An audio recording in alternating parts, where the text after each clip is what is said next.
Okay, for today's video po, punta tayo ng Ilagan. Bali, magre-renew po ako ng NC2 certificate ko. So, ano ba yung proseso sa renewal ng mga NC2 certificate? Yung proseso po, punta kayo doon sa regional office ng TESDA. So, pag nandun na po kayo, merong application form. So, isa yun sa mga requirements. Then, isa pa sa mga requirements is yung Certificate of Employment. Tapos, yung original na NC2 certificate mo. Then, kailangan mo rin pala ng passport size na ID picture. So, yung mga yun po yung requirements para ma-renew mo yung NC2 certificate.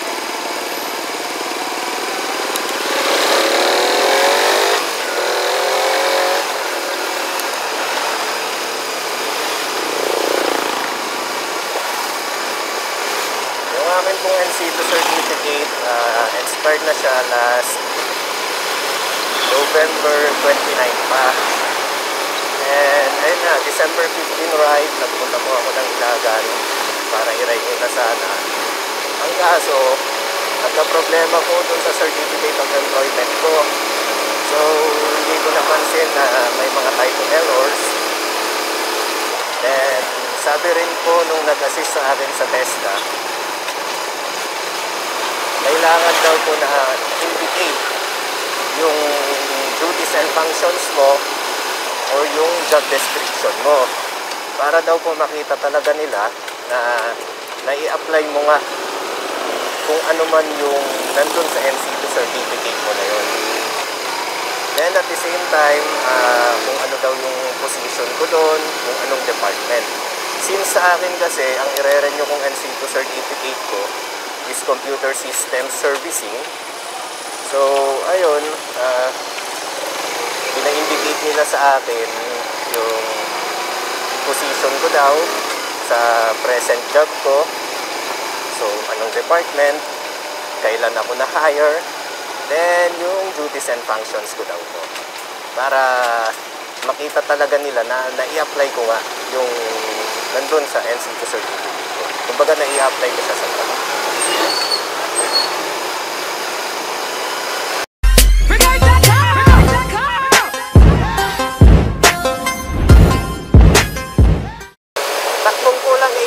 Tayo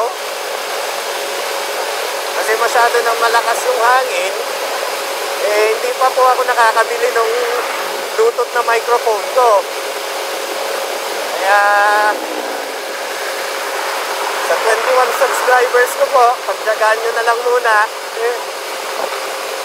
wala pa tayong pambili ng maganda-gandang gamit. Not now, not soon. Not sure kung kailan makakabili.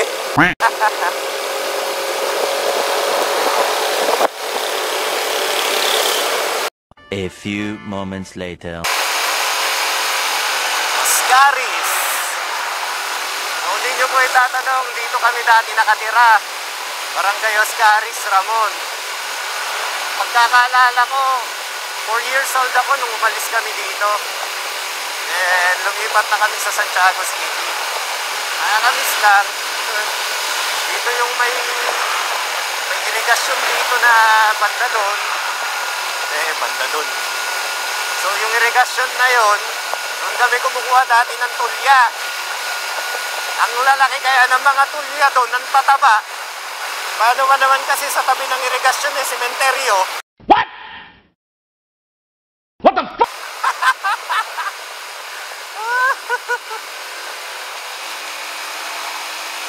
Let's go.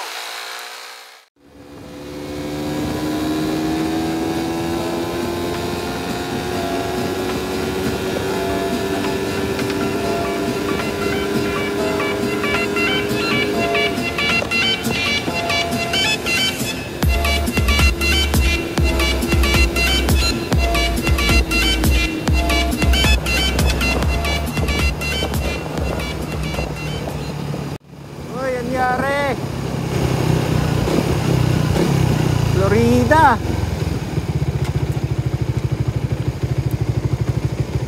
Aksidente po.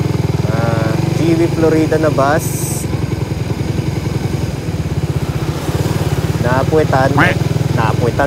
Natumbok yung puwet.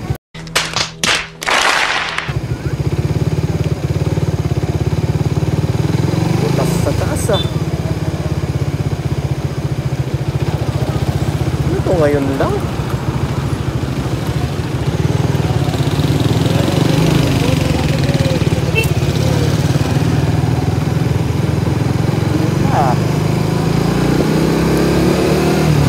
Okay, mukhang ngayon lang po yata.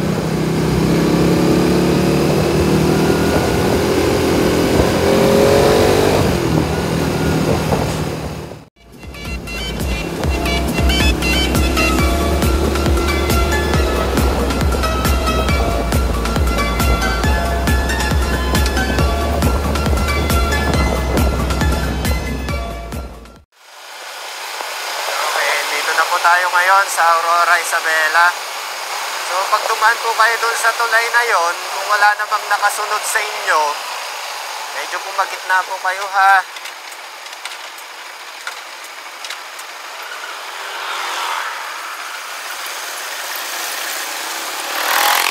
May mga lubak-lubak po dun sa gilid nun, sa mga gilid-gilid, kaya better na pumagitna na lang kayo.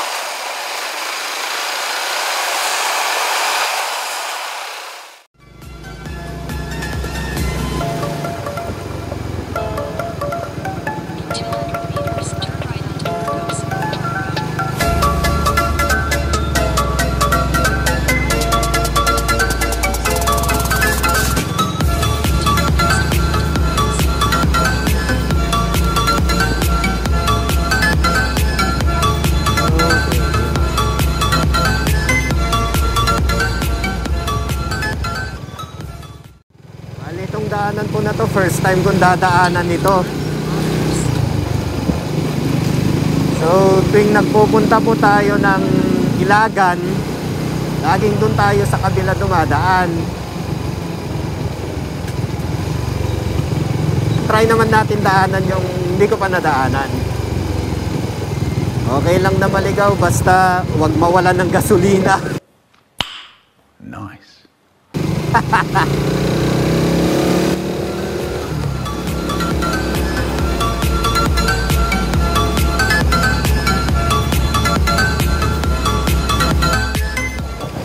Rayo, may sisbuak.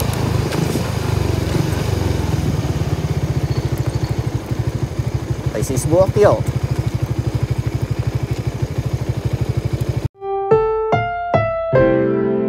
Ang programang ito ay rated SPG. Okay, tawag tayo ng kalikasan. Tatawagin natin yung kalikasan. Yeah, boy. Bari-bari, paigid kayo.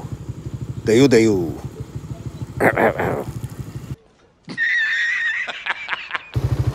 Okay, so ayun, napag-refresh na tayo. Larga na ulit.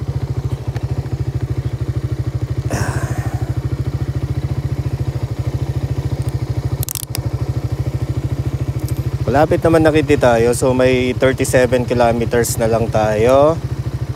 54 minutes. 37 kilometers, 54 minutes. Seryoso?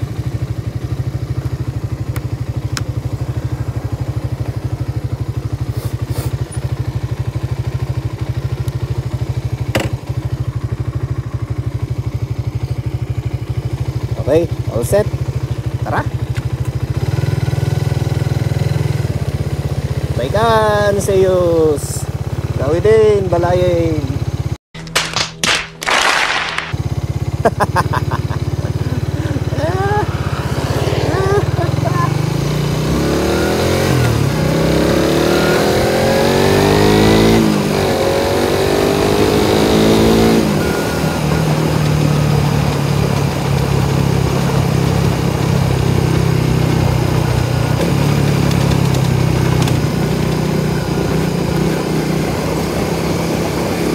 Ramdam ko ngayon kung saan lupalop na ako ng mundo na hapon ka.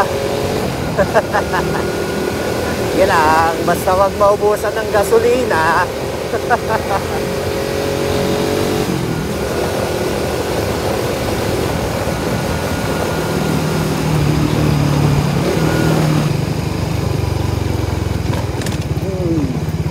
Maalog. Mataas. Sorry po, naalog.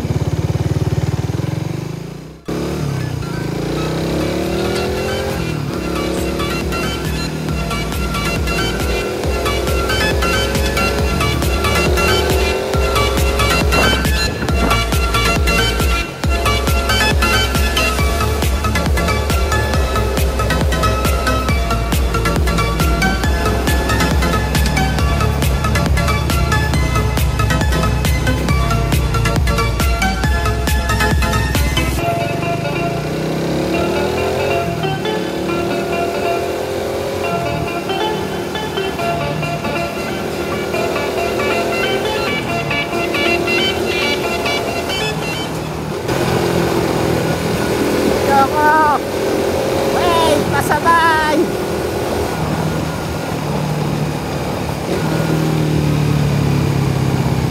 ako dito dadaan mamaya. Dito. Ang waliway.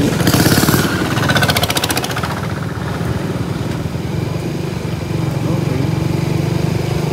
Diretso na lang sana yan ah. Diretso na lang sana yung daan na yan.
Buti na lang nagdulo tayo. Ha, detour din pala dito.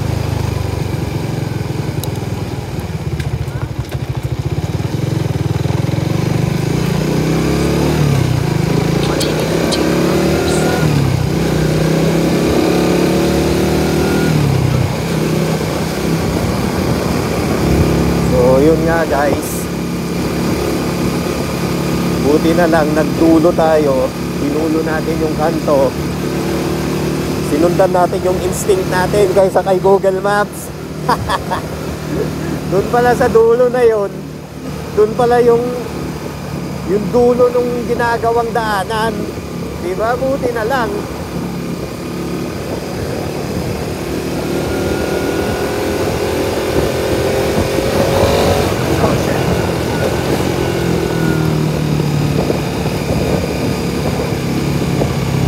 One eternity later.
guys, touchdown na po tayo.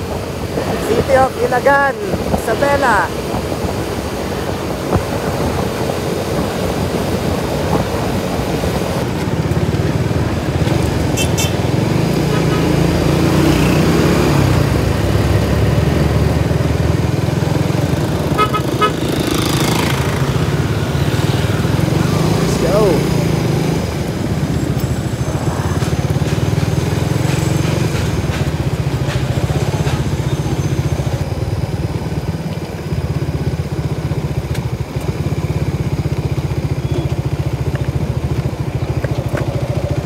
Okay, so dito po yung TESDA Regional Office.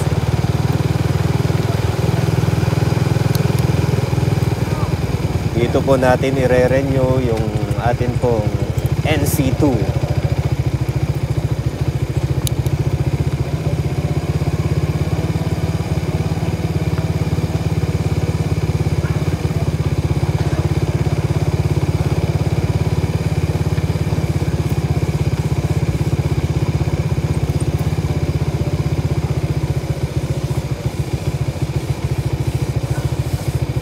Tayo po yung makikiparada na.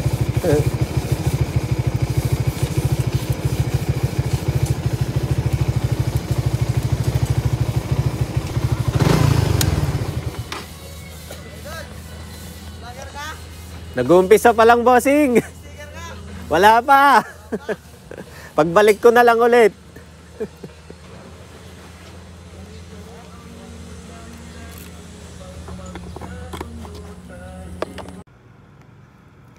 So, ayun nga guys, galing na ako sa TESDA Regional Office. Ngayon, hindi ko rin na-renew ulit yung NC2 certificate ko. No! God, please, no! No! No! No! Kasi nga, dun daw sa computer system servicing, may naidagdag na daw. So, kailangan ko ulit mag-take ng assessment.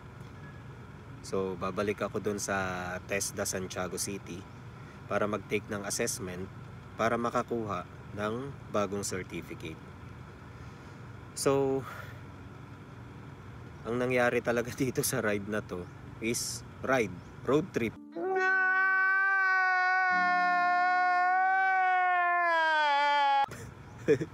Busit. So, dito po, pahinga lang ako dito sa likod ng North Star Mall. Then, ayun, balik na ulit ako ng Santiago mamaya.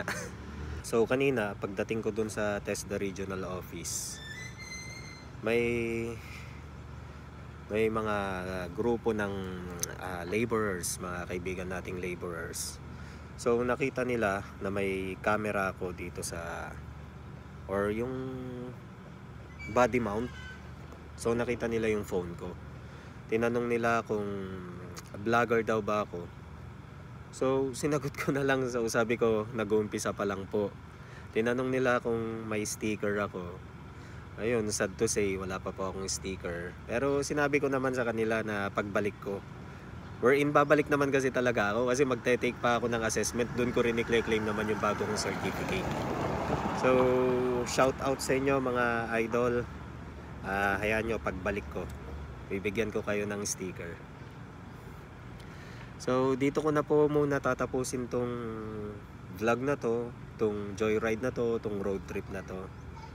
So, kita-kita po tayo sa susunod ko na mini vlog. Bye!